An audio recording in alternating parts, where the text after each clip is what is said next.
Good morning every student, how are you. उम्मीद करता हूँ कि आप लोग खैरियत से होंगे। आज मैं आपके सामने कक्षा 11 हिंदी साहित्य का पेपर लेकर के हाज़िर हुआ हूँ। उम्मीद करता हूँ कि आप लोग खैरियत से होंगे। वीडियो अच्छी लगे तो वीडियो को लाइक और शेयर करिएगा और नए हैं तो सब्सक्राइब कीजिएगा। इसे मैं आपको सॉल्व करके दिखाता हूँ। पहले आप पेपर को देख लीजिए।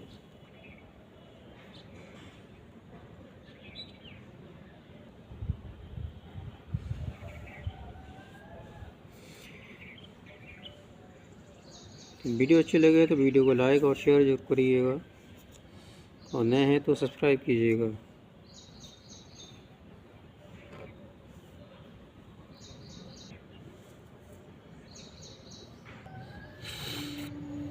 इसका पहला क्वेश्चन हमने जो लिया है वो है व्याख्या। घुमक्कड़ी से बढ़कर सुख कहाँ मिलता है। इसका पहला क्वेश्चन है उपयुक्त गद्यांश के पाठ और लेखक का नाम बताइए। रेखांकित अंश की व्याख्या कीजिए। सुख का सबसे स्पष्ट रूप क्या है। लेखक ने घुमक्कड़ी से मिलने वाले कष्टों को किसके समान बताया है। घुमक्कड़ी में कभी कभी होने वाले कड़वे अनुभव उनके रस को किस तरह बढ़ा सकते हैं। पहला क्वेश्चन जो है इसमें आप पहला पार्ट का नाम लिखेंगे अथा तो घुमक्कड़ जिज्ञासा और लेखक का नाम जो है वो राहुल संकीर्तन है। दूसरा है रेखांकित अंश की व्याख्या। राहुल जी कहते हैं कि निश्चित होकर घूमने में जो सुख मिलता है वह अन्य किसी कार्य में नहीं मिल सकता। चिंता से मुक्त व्यक्ति ही घुमक्कड़ कर सकते हैं और चिंताहीन में होने से ही सबसे बड़ा दुख है। तीसरे का आंसर है सुख का सबसे स्पष्ट रूप चिंताहीन है। चौथे का आंसर है लेखक ने घुमक्कड़ से मिलने वाले कष्टों को भोजन में मिर्च के समान बताया है। पांचवा क्वेश्चन है घुमक्कड़ में कभी कभी होने वाले कड़वे अनुभव उसके रस को उसी प्रकार बढ़ा देते हैं जैसे काली पृष्ठभूमि में चित्र अधिक खिल उठता है। दूसरा क्वेश्चन हमने ये लिया था पद की व्याख्या। पद की व्याख्या में आपके 5 क्वेश्चन हैं। उपयुक्त पाठ के शीर्षक और कवि का नाम बताइए। रेखांकित अंश की व्याख्या कीजिए। भरत किसे मनाने के लिए पैदल ही फलाहार करते हुए जा रहे हैं। किसके चरण का अनुगमन वर्णन करने और सुनने से दुख दूर हो जाता है। भारत को देखकर कैसा आश्चर्य और आनंद गांव-गांव में हो रहा है।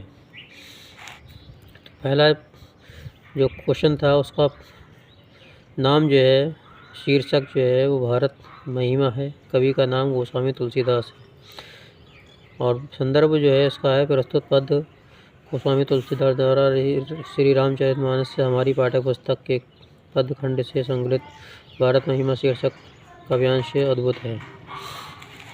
चाहे ये कर लीजिएगा चाहे ये कर लीजिएगा। दूसरा है रेखांकित अंश की व्याख्या।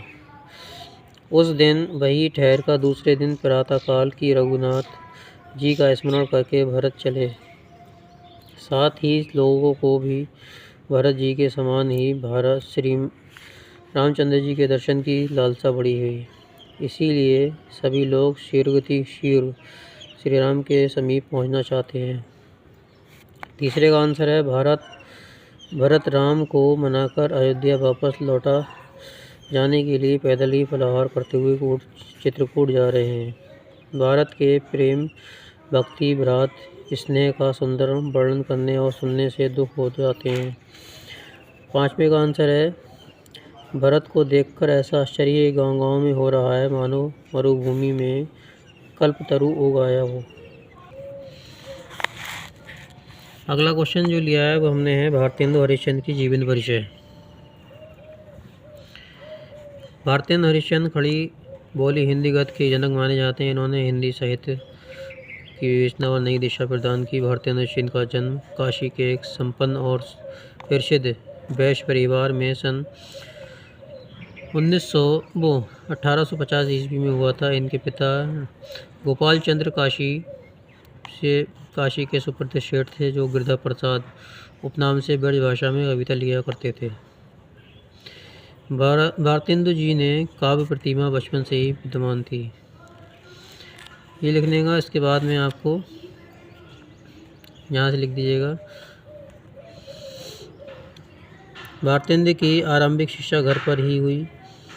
इन्होंने घर पर ही हिंदी, उर्दू, अंग्रेजी और बंगला आदि भाषाओं का अध्ययन किया। 13 वर्ष की अल्पायु में मन्नो देवी नामक युवती के साथ इनका विवाह हुआ। भारतेंदु यात्रा के बड़े शौकीन थे। जब भी समय मिलता वे यात्रा के लिए निकल जाते थे। वे बड़े उदार और दानी पुरुष थे। फिर उसके बाद में आप लिख दिएगा, श्रेष्ठी परिवार में उत्पन्न हुआ। ये महान साहित्यकार ऋणग्रस्त होने के कारण क्षय रोग से पीड़ित होकर 35 वर्ष की आयु में ही सन 1885 ईस्वी में दिवंगत हो गया। इसका योगदान जो है वो नहीं लिखना है।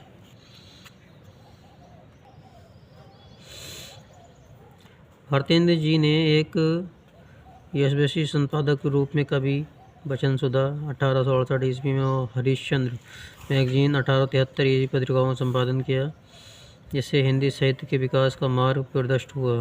8 अंकों के उपरांत हरिश्चंद्र मैगजीन का नाम बदलकर हरिश्चंद्र चंद्रिका हो गया। कीर्तियाँ जो हैं, पहला नाटक जो है उनका जो था, कुल नाटकों की संख्या 17 है। 17 में आप इसमें कुछ लिख दीजिएगा। मौलिक नाटक सत हरिश्चंद्र, श्री चंद्रावली, इसमें से आप 2-3 लिखिएगा। नील देवी, भरतदुर्षा। अनुदित नाटक जो हैं उसमें से भी आप 1-2-3 लिख दीजिएगा। मुद्रा साक्षक, रत्नावली, नाटिका।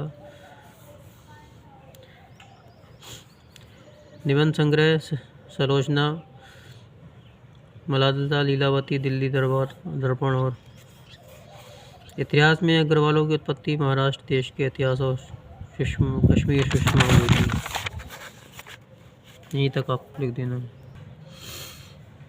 अब बात करते हैं पद की। वो गति में ऐसा था, यहाँ पद में से हमने महाकवि भूषण,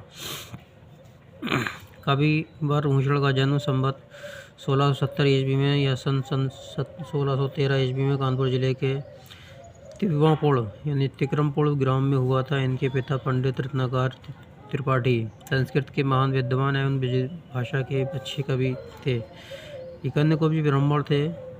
भूषण का वास्तविक नाम क्या था, इसकी कोई जानकारी नहीं मिलती। ये दोहे से विविध होता था कि चित्रकूट के सोलंकी राजा रुद्रदेव ने इन्हें भूषण की उपाधि दी थी।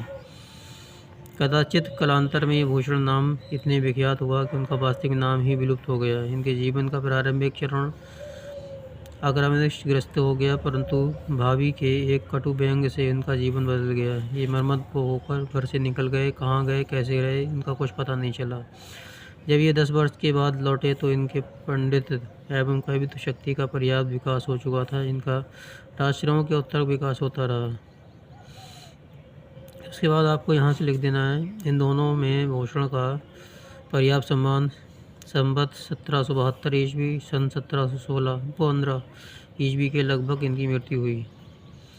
साहित्य सेवाएं छोड़ दीजिएगा। फिर बात करते हैं रचनाएं की। भूषण के कीर्ति के अतिरिक्त इनकी 3 ग्रंथ हैं। पहला ग्रंथ जो है वो आपका शिवराज भूषण, दूसरा है शिवा बावनी, तीसरा है छत्रसाल शतक। शिव सिंह सरोज ने भूषण हजारा और भूषण उल्लास नामक 2 रचनाओं का भी भूषण के माना जाता है, परंतु ये उनका मत प्रमाणपत्र नहीं है। यहाँ तक लिख दीजिएगा। अगला क्वेश्चन का आंसर जो है आकाशदीप से लिया गया है, जयशंकर द्वारा प्रसाद रचित धरातल पर आधारित है। प्रसाद जी की कहानी साहित्य भाव और शिल्प दोनों दृष्टियों से अद्वितीय। उद्देश्य की दृष्टि से इसकी कहानी की समीक्षा इस प्रकार है। प्रसाद जी का साहित्य आदर्शवादी है। कहानी में भावना की अपेक्षा कर्तव्यनिष्ठता का आदर्श प्रस्तुत किया गया है। चंपा एक आदर्श प्रेमिका है और प्रेम कर्तव्यनिष्ठता और राष्ट्रभक्ति के सजग है। वह अपने प्रेम का बलिदान करती है और प्रेम के गौरव की रक्षा के लिए स्वयं उद्योग हो जाती है। वह अपने कर्तव्य का पालन करती है और अपने व्यक्तिगत प्रेम और जीवन की समृद्धि कर देती है। इसका चरित्र एक आदर्श उदारता नारी का चरित्र है। कहानीकार का उद्देश्य उसके चरित्र के माध्यम से समाज में प्रेम का आदर्श स्वरूप उपस्थित करना है, जिसमें कहानीकार को पूर्ण सफलता मिली है। अगला क्वेश्चन जो है वो हमने आन के मान के आधार दुर्गादास का चरित्र चित्रण लिया है। आन का मान नाटक का एक नायक वीर दुर्गादास राठौर है। दुर्गादास उच्च मानवीय गुणों से मुक्त और वीर पुरुष है। इसके चरित्र विशेषताएं निम्नलिखित हैं। पहला है मान्यतावादी दृष्टिकोण। दुर्गादास एक सच्चा और उच्च श्रेणी का मानव है जो अपने ऐसे भी सिद्धांत और आदर्श नहीं मानता जो मानवता के विरुद्ध हो। वह औरंगजेब के बेटे को मुसलमान होते हुए भी अपना मित्र बनाता है। प्राणों की बाजी लगाकर अकबर की बेटी सफेदुल की रक्षा करता है। दुर्गादास कहता है मानवता का मानव के साथ जो नाता है वो स्वार्थ का नाता नहीं। शहजादा हुजूर। दूसरा पॉइंट है हिंदू मुस्लिम अपने भाव। दुर्गादास धार्मिक भेदभाव को नहीं मानता। उसकी दृष्टि से मानवता ही धर्म है। वह कहता है न केवल मुसलमान ही भारत है, न केवल हिंदू ही, दोनों को यही जीना है, यही मरना है। आन का पक्का राजपूत। दुर्गादास अपने वचनों के प्रति निष्ठावान है। वह उसका मत है मान रखना राजपूत की आन होती है और इस आन का मान रखना उसके जीवन का व्रत होता है। सत्य, न्याय और प्रेम, देश प्रेमी। दुर्गादास का सत्य का प्रतीक है। न्याय में विश्वास रखता है और सच्चा देशभक्त है। वह कहता है राजपूतों की तलवार सदा सत्य, न्याय, स्वाभिमान और स्वदेश की रक्षा होती है। पांचवा पॉइंट है स्वामी भक्त और निश्चल। वह स्वामी भक्त और निश्चल है। कासिम उसके विषय में कहता है संसार भर में हाथ में दीपक लेकर घूम कर आए पर तब भी दुर्गादास जैसे शुभचिंतक, वीर, स्वामी भक्त और निश्चल व्यक्ति ना पाएंगे। यही 5 पॉइंट कर दीजिएगा। अगला क्वेश्चन हमने ये संस्कृत की व्याख्या से लिया है। गद्य की व्याख्या करना है। संदर्भ इसमें आपको लिखना है। प्रस्तुत गद्य हमारी पाठ्य पुस्तक संस्कृत कक्षा के हिमालय फीजर पाठ से लिया गया है। अनुवाद है ये पर्वतराज भारतवर्ष की उत्तरी सीमा पर स्थित करेरी के सदृश शत्रुओं से निरंतर उसकी रक्षा करता है। हिमालय से ही गंगा, सिंधु, ब्रह्मपुत्र नामक महानदियाँ, विपाशा, यमुना, यरु, गंडकी, नारायणी, कोशिका जैसी नदियाँ उत्तर भारत की समस्त भूमि को अपने पवित्र जल से न केवल पवित्र करती हैं अपितु अपने धनान्य से संपन्न हरा भरा भी करती हैं। ये इसकी व्याख्या है। ये आपकी पद की है। अब मैं श्लोक की व्याख्या करवाता हूँ। सबसे पहले आपको श्लोक लिखना है। प्रस्तुत श्लोक हमारी पाठ्य पुस्तक संस्कृत दीक्षा के सदाचारोपदेश शीर्षक पाठ से लिया गया है। ये आपका संदर्भ हो जाएगा। व्याख्या को करना है। चित्र के धन पूर्ण रक्षा करनी चाहिए क्योंकि धन तो आता है जाता रहता है। धन नष्ट होते ही से व्यक्ति की कोई हानि नहीं होती, परंतु चरित्र नष्ट होने से व्यक्ति मरे हुए समान हो जाता है। इसकी व्याख्या है अनुवाद की। ईद का चांद होना, यह अब मेरा अगला क्वेश्चन है। मुहावरे। ईद का चांद होना, अधिक दिनों तक दिखाई देना। ये आपको ब्लैक पेन से लिखना है। ये ब्लू पेन से लिखना है। भाई विपिन, जब से तुम इंजीनियर बने हो तो ईद का चांद हो गए हो।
उत्प्रेक्ष अलंकार, जहाँ उपमेय में उपमान जिसके लिए उपमा दी जाती है, मान उपमेय की जिसके साथ तुलना की जाती है की संभावना की जाए, वह उत्प्रेक्ष अलंकार होता है। उदाहरण है सोह तोड़े पीठ पटू श्याम सलोने गात मनो नीलमणि शैल पर आप प्रभात। स्पष्टीकरण है यहाँ पर श्री कृष्ण के श्याम गात में नीलमणि शैल की तथा पीठ पट में प्रभात की आपात धूप की संभावना की उपेक्षा की गई है। दोहा अर्धसम मात्रिक संग्रह है। इसमें 4 चरण होते हैं। इसके पहले और तीसरे चरण में 13-13 मात्राएं, दूसरे और चौथे चरण में 11-11 मात्राएं होती हैं। एग्जाम्पल है मेरी भबादा हरो हरो ना राधा नागरी सोए, जा तन की झाएँ परे श्याम चलोन तोए। उसके बाद ये बिजली विभाग को आपको एक पत्र लिखना है। सेवा में बिजली विभाग, या मेरठ की जगह पे आपको बरेली लिख देना है। विषय बिजली की अनुमति पूर्ति। मानवर हम जैनपुर नगर के निवासी हैं। बिजली समस्या का हल करना चाहते हैं। पानी और अन्य कार्यों के लिए बिजली की सर्वाधिक आवश्यकता ग्रीष्मकाल में होती है और हम सब अप्रैल के प्रारंभ में ही अनुभव कर रहे हैं कि भरपूर गर्मी प्रारंभ होने से पूर्व ही बिजली की आपूर्ति कम हो गई है। बिजली जीवन की मूलभूत आवश्यकता है। कोई भी लोकप्रिय सरकार इसकी उपेक्षा नहीं करती। हमारी कॉलोनी में बिजली की आपूर्ति प्रारंभ और बंद होने से इसकी निर्धारित नहीं है। हमारी कॉलोनी में एक प्रतिनिधिमंडल इस संबंध में बिजली आपूर्ति से मिला भी था। उन्होंने 1 सप्ताह में बिजली आपूर्ति बढ़ाने का वचन दिया था। खेद है कि आज 3 सप्ताह व्यतीत हो गए हैं कि कोई भी कार्रवाई संबंध नहीं हुई है। इस स्थिति में आपसे हमारा निवेदन है कि कृपया हमारी समस्या की ओर ध्यान दें, इसका शीघ्र समाधान कराएं। बिजली विभाग तुरंत बढ़ाना संभव नहीं हो रहा है तो कम से कम समय तो निर्धारित किया जा सकता है। शीघ्र कार्यवाही की आवश्यकता। इसके बाद डेट डाल देंगे और नाम डाल देंगे।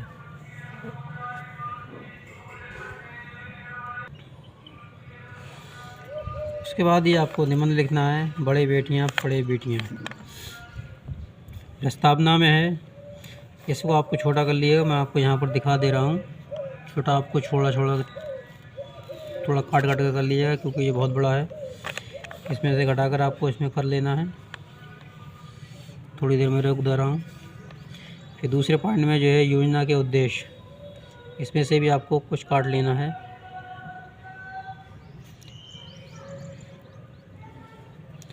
इसका थोड़ा भाग उस साइड में है, थोड़ा भाग ये आ गया, इसमें से आपको काट करके लिख देना है। फिर तीसरा पॉइंट है बड़े बेटियों से आवश्यक। इसका ही पॉइंट काफ़ी बड़ा है तो इसमें ऐसा ही आपको काट करके लिख देना है।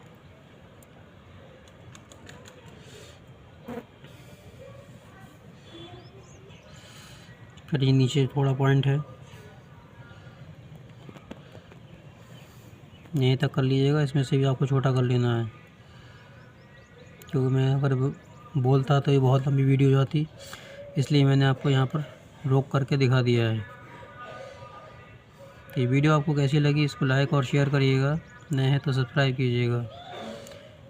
चैनल पर अगर आपको नहीं है तो चैनल सब्सक्राइब करने के बाद में बेल आइकन दबाकर ऑल पर क्लिक कर दीजिएगा, जो भी नोटिफिकेशन आपको जल्द से जल्द पहुँच जाए। तो वीडियो बने रहने के लिए आपका बहुत शुक्रिया, धन्यवाद, मेहरबानी, थैंक यू। चैनल का नाम